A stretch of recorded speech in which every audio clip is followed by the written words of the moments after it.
یہ سارا واقعہ ترکی کے ساحل کے قریب ایک بادبانی کشتی پر ہوا، جہاں ہم سب مسیحی لیڈر جوڑوں کی صورت میں اکٹھے ہوئے اور کہا کہ چلے ایشیا کوچک کے ان چرچز کا دورہ کرتے ہیں جو پولس رسول نے قائم کیے تھے۔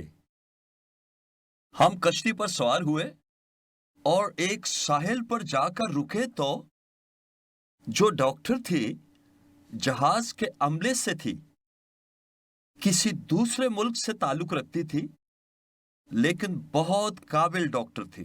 جب اسے پتا چلا کہ یہ مسیحی لیڈرز کا گروپ ہے وہ توقع کر رہی تھی کہ یہ بہت عجیب و غریب کرو ہوگا۔ ہم نے بہت مزہ کیا لیکن جو وہ امید کر رہی تھی ویسا کچھ نہیں تھا۔ اس کا مزاج برہم ہو گیا اس پہلی رات کھانے پر ایک بڑا میز لگا ہوا تھا۔ وہ کافی ناراض تھی لیکن کسی خاص شخص سے نہیں بلکہ جو کچھ ہوا تھا اس کی وجہ سے ناراض تھی۔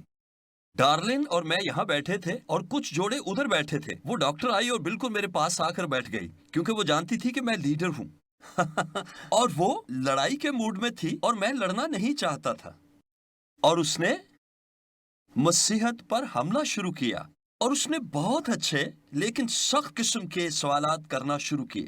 میرا مطلب ہے کہ وہ بہت اچھے سوال تھے لیکن سخت بھی۔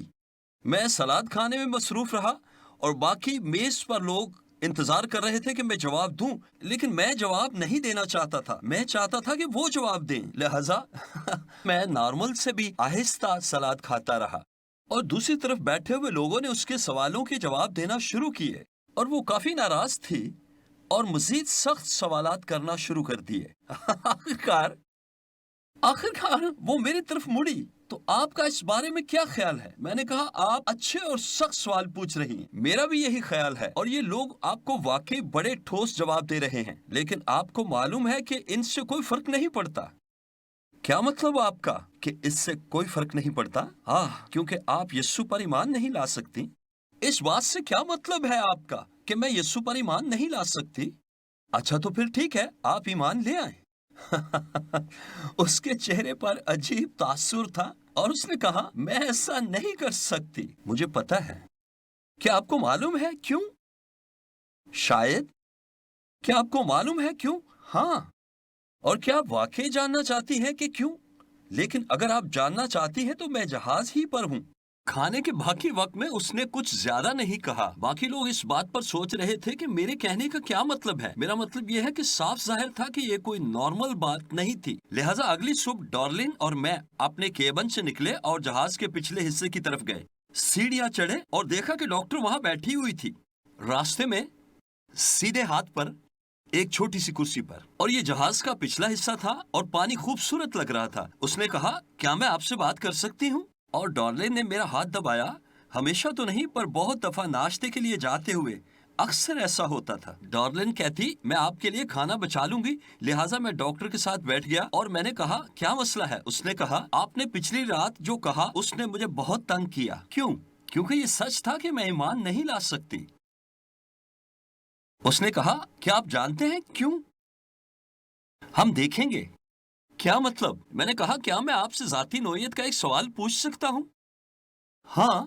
کس نے آپ کو سب سے زیادہ دکھ پہنچایا؟ آپ کس کے بارے میں بات کر رہے ہیں؟ مجھے اپنی ماں سے بہت پیار ہے۔ میں نے کہا مجھے یقین ہے کہ ایسا ہی ہے، اور ان کا مطلب مجھے دکھ پہنچانا نہیں تھا۔ ہاں لیکن ایسا ہوا۔ ہاں ٹھیک ہے، لیکن کوئی بھی کامل نہیں، کوئی بھی کامل نہیں، یقیناً میں بھی کامل نہیں اور آپ بھی نہیں اور نہ ہی آپ کی ماں تھی، لیکن انہوں نے آپ کو بہت دفعہ دکھ پہنچایا۔ ہو سکتا ہے 2 یا 3 مرتبہ۔ میں نے کہا نہیں، بہت دفعہ، اور وہ زخم آپ کے دل پر ابھی تک اثر انداز ہو رہے ہیں۔ ہاں لیکن میں اپنی ماں سے بہت محبت کرتی ہوں اور میں سمجھتی ہوں کہ اس نے جو کیا وہ کیوں کیا۔ میں نے کہا ٹھیک ہے، لیکن میں سوچتا ہوں کہ اس سے پہلے کہ آپ اس جہاز سے جائیں کیا آپ اپنی ماں کو معاف کر سکتی ہیں؟ اپنی ماں کو معاف کروں؟ اپنی ماں کو معاف کرتی ہوں؟ نہیں، آپ اپنی ماں کو سمجھتی ہیں لیکن انہیں معاف نہیں کرتی۔ وہ تھوڑا جذباتی ہو گئی اور میں نے اس سے کہا کیا آپ اپنی ماں کو معاف کرنا چاہیں گی؟ کیونکہ جب تک آپ ایسا نہیں کریں گی آپ اپنے آپ کو پہچان نہیں سکیں گی، کیونکہ آپ کے معاف نہ کرنے کی وجہ سے آپ کی ساری زندگی متاثر ہو رہی ہے۔ مجھے کیا کرنا ہوگا؟ کیا آپ واقعی چاہتی ہیں؟ کیونکہ یہ ضروری نہیں ہے۔ ہاں، میں چاہتی ہوں۔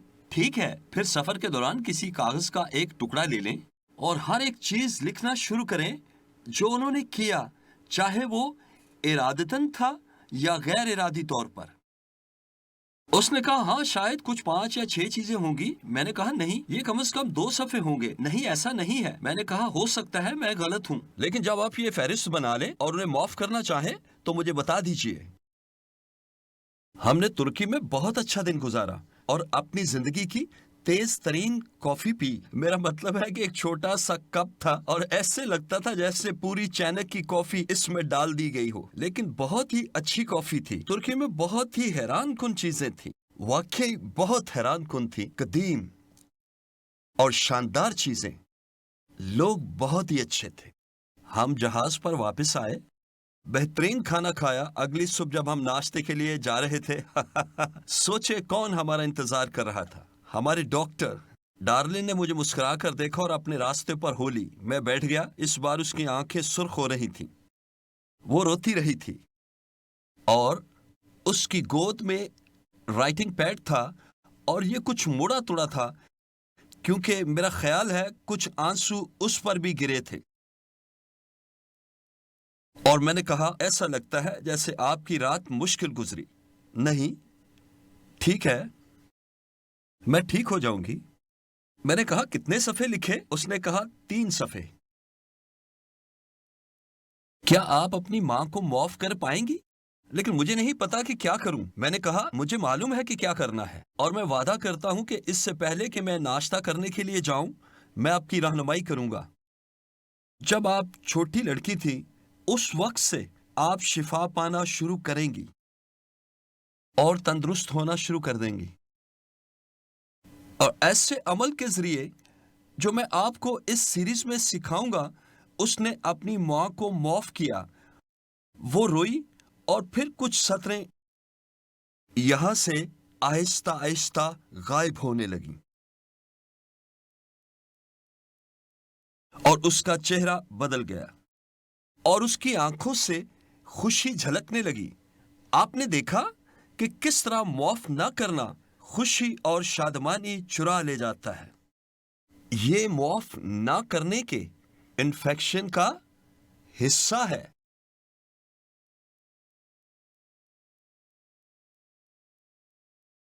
پھر میں اپنی بیوی کے ساتھ ترکی میں ایک اور ٹرپ پر گیا اور کوئی 2000 سال پرانی عمارتوں کے شاندار کھنڈرات دیکھے اور واپس آیا اور ہم نے شام کا کھانا کھایا اور ہم اپنے کیبن میں تھے اور میرا خیال ہے تقریباً 8:39 ہوئے تھے اور ڈارلن نے کہا آپ کو معلوم ہے کہ اوپر ڈائننگ روم میں آئس کریم کی ایک مشین ہے، میں چاہوں گی کہ آپ آئس کریم کا ایک چھوٹا پیالہ میرے لیے لائیں۔ میں نے کہا کیوں نہیں، یقیناً میں لے آتا ہوں، ایک آپ کے لیے اور ایک اپنے لیے بھی۔ لہٰذا میں چپکے سے جہاز میں اوپر گیا اور میں ان میں آئس کریم ڈال ہی رہا تھا کہ میں نے کسی کو اوپر آتے سنا۔ میں نے پیالے ایک طرف رکھے اور سیڑھیوں کی طرف مڑ کر دیکھا اور وہی ڈاکٹر آ رہی تھی اور وہ اپنے چہرے سے 20 سال کم عمر لگ رہی تھی اور اس کے کھڑے ہونے کے انداز میں بھی فرق تھا۔ ایک اور جوڑا بھی اسی وقت وہاں آیا اور ہم سب آئس کریم لینے کے لیے وہاں آئے تھے ایک ہی وقت میں، اور یہ ایک الہی انتظام تھا۔ آپ کو 1 سیکنڈ میں پتہ چل جائے گا کہ ایسا ہی ہے، کیونکہ یہ وہ جوڑا تھا جو پہلی رات ڈاکٹر کے سامنے بیٹھا تھا اور یہ جوڑا سچ مچ اس ڈاکٹر کو پسند کرتا تھا اور وہ رابطے میں تھے۔ میں اس خاتون ڈاکٹر کی طرف مڑا اور کہا ہو، اب آپ ایمان رکھ سکتی ہیں نا؟ جی ہاں، میں ایسا کر سکتی ہوں، لیکن کیا آپ ایسا کرنا چاہتی ہیں؟ جی ہاں، میں نجات اور گناہوں کی معافی چاہتی ہوں۔ اور میں اس جوڑے کی طرف مڑا اور کہا ڈاکٹر کیا آپ جانتی ہیں یہ جوڑا سچ مچ آپ کی فکر کرتا ہے؟ یہ جانتے ہیں کہ آپ کی مدد کس طرح کریں؟ کیا آپ نے معاف نہ کرنے کی اہمیت کو سمجھا؟ اپنی زندگی میں معاف نہ کرنا؟ شاید نہیں۔ بہت ہی کم لوگ سمجھتے ہیں اور بہت ہی کم، نہایت کم لوگ سمجھتے ہیں کہ یسوع نے متی 18ویں باب میں جو جواب دیا وہ آپ کو نہ صرف غور سے سننے پر، نہ صرف معاف کرنے پر تیار، نہ صرف معاف کرنے پر راضی، نہ صرف زیادہ تر معاف کرنے پر تیار، بلکہ یہ آپ کو مجبور کرے گا کہ معاف کرنے کے لیے بھاگیں۔ یہ صحیح بات ہے۔ یسوع نے جواب دیا کہ کس طرح کوئی کسی کو 7 کے 70 بار معاف کر سکتا ہے، اور اگر آپ کو جواب مل جاتا ہے تو اگلی دفعہ جب کوئی آپ کو رنجیدہ کرے تو آپ اسے معاف کرنے کے لیے راضی ہو جائیں گے، اور آپ ایسا ہی کریں گے کیونکہ یہ زبردست جواب ہے۔ آئیے اس پر غور کریں۔ آپ کو یاد ہے پطرس یسوع کے پاس آیا اور کہا کیا مجھے 7 بار معاف کرنا چاہیے؟ پطرس نے یسوع سے جواب سنا 7 کے 70 بار۔ پھر یسوع نے ایک کہانی بنائی، ہم اسے تمثیل کہتے ہیں۔ یسوع ایک عظیم استاد ہے، وہ ایک بڑی سوچ کو پہچاننا چاہتا تھا، اسی کو لے کر اس نے اسی وقت ایک کہانی بنائی اور پیغام کو اس میں ڈال دیا تھا تاکہ آپ اس سے بھول نہ سکیں۔ میرا مطلب ہے نیک سامری کی تمثیل کون بھول سکتا ہے؟ ایک ایسی کہانی جو عرصہ دراز سے دنیا میں تقریباً ہر جگہ سنائی گئی ہے۔ اب یسوع نے یہ کہانی بنائی اور وہ کہتا ہے پس آسمان کی بادشاہی، اس لیے کیونکہ میں نے کہا پس 7 کے 70 بار۔ اس کا کیا مطلب؟ پس میں تمہیں بتانا چاہتا ہوں کہ کس طرح 7 کے 70 بار معاف کیا جائے، اور یہ کہانی اسی لیے ہے۔ پس آسمان کی بادشاہی اس بادشاہ کی مانند ہے جس نے اپنے نوکروں سے حساب لینا چاہا، اور جب حساب لینے لگا تو اس کے سامنے ایک قرضدار حاضر کیا گیا جس پر اس کے 10,000 توڑے آتے تھے۔ میرا مطلب اتنی زیادہ رقم وہ واپس نہیں کر سکتا تھا، مگر اس کے پاس ادا کرنے کو کچھ نہ تھا۔ ادائیگی کے لیے وہ قرض ادا نہیں کر سکتا تھا۔ مجھے نہیں پتا اس نے اتنا قرض کیسے چڑھا لیا۔ اس لیے اس کے مالک نے حکم دیا کہ یہ اور اس کی بیوی بچے اور جو کچھ اس کا ہے سب بیچا جائے اور قرض وصول کر لیا جائے۔ آپ ہوتے تو کیا کرتے؟ پس نوکر نے گر کر اسے سجدہ کیا اور کہا اے خداون مجھے مہلت دے، میں تیرا سارا قرض ادا کر دوں گا۔ جب بائبل کہتی ہے کہ اس نے سجدہ کیا تو وہ واقعی اپنے گھٹنوں کے بل ہو کر زمین پر اپنا سر لگاتا ہے۔ اس طرح سجدہ کرنا حلیمی کی انتہائی حد ہے، اپنی التجا کی گہرائی کا اظہار۔ اے بادشاہ مہربانی سے ایسا نہ کرنا۔ اب بادشاہ نے کیا کیا؟ اس نوکر کے مالک نے ترس کھا کر اسے چھوڑ دیا۔ اس نے نوکر کو دیکھا، مجھے یقین ہے کہ وہ رو رہا ہوگا، اور اس نے اس کے دل کو چھوا اور اس شخص کے لیے اس کے دل میں رحم آیا، اور پھر لکھا ہے اس نے اسے چھوڑ دیا، اسے چھوڑ دیا۔ زبردست۔